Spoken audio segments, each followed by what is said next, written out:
بسم اللہ الرحمن الرحیم۔ السلام علیکم۔ میں آج ہسپتال گیا، وہاں کچھ کام بھی تھا اور بابا کے دوست ڈاکٹر انکل سے بھی ملنا تھا۔ ہسپتال کے ہال میں ایک ضعیف آدمی بیٹھا ہوا، سر سے لہو بہہ رہا تھا، اداس سا تھا، لیکن وہ مرہم پٹی کروانے سے انکار کر رہا تھا۔ میں حیران تھا، عمر ہوگی کوئی 60 سال۔ میں پاس گیا، پوچھا بزرگوں، آپ ڈاکٹر صاحب کو پٹی کرنے دیں، خون بہت بہہ رہا ہے۔ پاس بیٹھی ایک لڑکی بار بار کہہ رہی تھی، ابو پلیز پٹی کرنے دیں۔ میں حیران تھا، بزرگ ایسا کیوں کر رہے ہیں؟ ان کے کندھے پہ ہاتھ رکھا، اس بزرگ کا ہاتھ پکڑا، ان کی آنکھوں میں دیکھ کر بولا، میرا نام فارس ہے، پتہ ہے بالکل آپ جیسے تھے میرے بابا، چھوٹی چھوٹی داڑھی، معصومانہ سا چہرہ، بہت پیارے تھے، لیکن وہ اب میرے ساتھ نہیں ہیں، وہ اللہ تعالیٰ کے پاس چلے گئے۔ بزرگ میری طرف دیکھ کے میرے سر پہ ہاتھ رکھا، پتر دعا کیا کر اپنے باپ کے لیے۔ مجھے اپنے بابا جان کا ذکر کرتے ہوئے آنکھیں نم ہو گئی تھیں۔ بزرگ کانپتے ہوئے اٹھے، آواز دی، ڈاکٹر بیٹا آپ مجھے مرہم پٹی کر دو۔ میں اداس سا ایک کرسی پہ بیٹھ گیا، بابا جان کے ساتھ گزرے لمحات یاد کرنے لگا۔ میں ڈاکٹر انکل آئے میرے بابا کے دوست تھے، ان سے کچھ کام تھا۔ میں نے پوچھا، انکل یہ بزرگ اپنا علاج کیوں نہیں کروا رہے تھے؟ ڈاکٹر انکل نے لمبی سانس لی، فارس پتر ایک دن میں یہاں اسی کرسی پر بیٹھا تھا، پیشنٹ چیک کر رہا تھا، اتنے میں ایک خوبصورت سا شخص آیا، ہسپتال میں داخل ہوتے ہی چلانے لگا، ڈاکٹر صاحب کہاں ہیں؟ میرا پتر، میرا پتر۔ میں جلدی سے کمرے سے باہر آیا، اس شخص نے باہوں میں ایک بچے کو اٹھایا ہوا تھا، وہ بچہ بے ہوش تھا۔ میں سمجھ گیا کوئی ایمرجنسی کیس ہے۔ اس شخص اس بچے کو میرے سامنے کیا، ڈاکٹر صاحب میرے پتر کو دیکھو، کیا ہوا؟ میرا پتر دیکھو، بات نہیں کر رہا، آنکھیں بھی نہیں کھول رہا۔ بچے کو بیڈ پہ لٹایا، پوچھنے پہ بتایا بچے کو کرنٹ لگا ہے۔ میں نے جلدی سے ٹریٹمنٹ شروع کیا، لیکن وہ شخص بار بار مجھے کہہ رہا تھا، ڈاکٹر میرا پتر ٹھیک ہے نا؟ میرا لاڈلا، میری جان ٹھیک ہے نا؟ میں غصے میں بولا، بھائی صاحب باہر جا کر بیٹھ جائیں، مجھے ڈسٹرب نہ کریں، میں دیکھ رہا ہوں، جو بھی ممکن ہوا میں کروں گا۔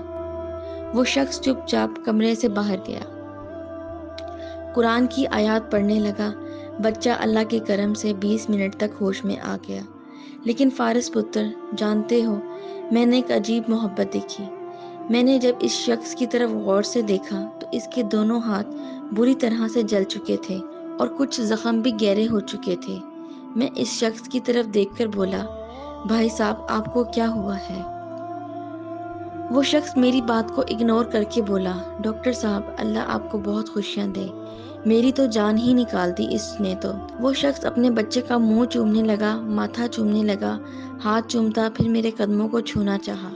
ڈاکٹر صاحب آپ نے میرے بچے کی جان بچا لی۔ میں نے پھر پوچھا، آپ کے ہاتھوں میں اتنے گہرے زخم ہیں، آپ بھی اپنی مرہم پٹی کروا لیں، ہوا کیا ہے آپ کو؟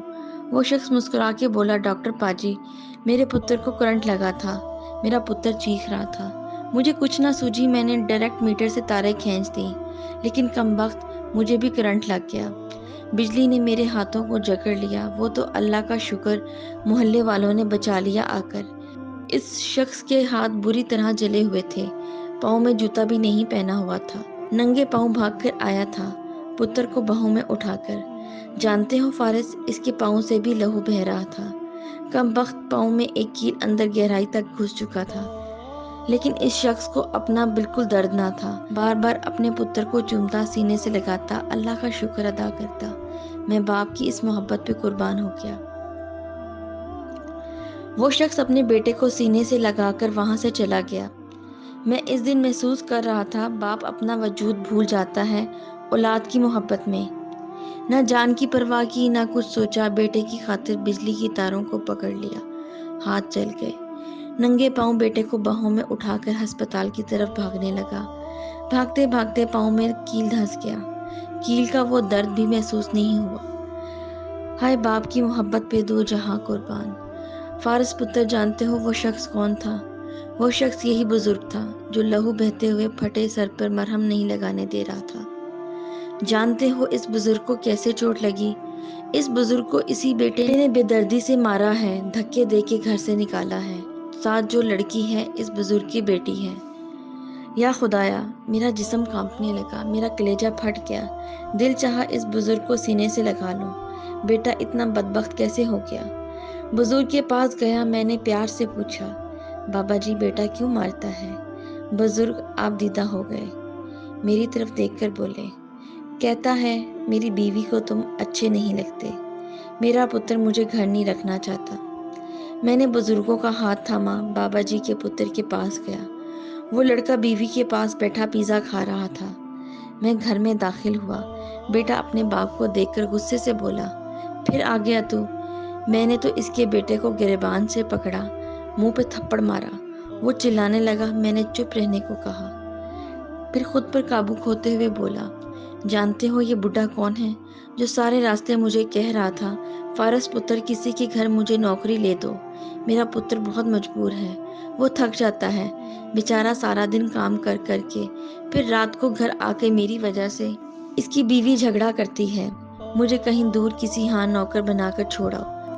بابا جی کے ہاتھ بیٹے کے سامنے کیے، او اللہ کے بندے، ابھی تک وہ زخموں کے نشان ان ہاتھوں میں ہیں، تمہاری خاطر موت سے لڑ پڑا تھا یہ بڈھا، کیل گھس گیا تھا پاؤں میں، تم کو پالتے پالتے اپنا وجود بھول گیا تھا، تیری ماں کے مر جانے کے بعد دوسری شادی نہیں کی، تمہاری خاطر جیتا رہا، دیکھ اپنے بابا کی خاموش آنکھوں میں، جانتے ہو مجھے کہہ رہے تھے میرے پتر کو کوئی اچھی سی نوکری لے دو، اس کی زندگی سکون سے گزر جائے گی، اور تم اپنے باپ کو کیا دے رہے ہو؟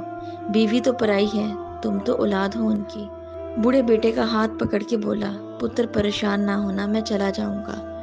بیٹا تڑپ اٹھا، شاید غیرت جاگ گئی تھی، باپ کو سینے لگا کر رونے لگا، باپ سے معافی مانگنے لگا۔ میں خاموشی سے وہاں سے چلا گیا۔ باپ وہ فرشتہ ہے جو اپنی عبادتیں بھی اولاد کے نام لکھنا چاہتا ہے۔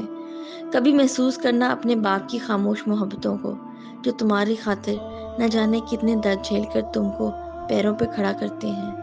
قدر کریں ماں باپ کی، یہ فرشتے جب نہ رہیں تو قیامت گزر جاتی ہے۔ پیارے دوستو، اپنا قیمتی وقت دینے کا شکریہ۔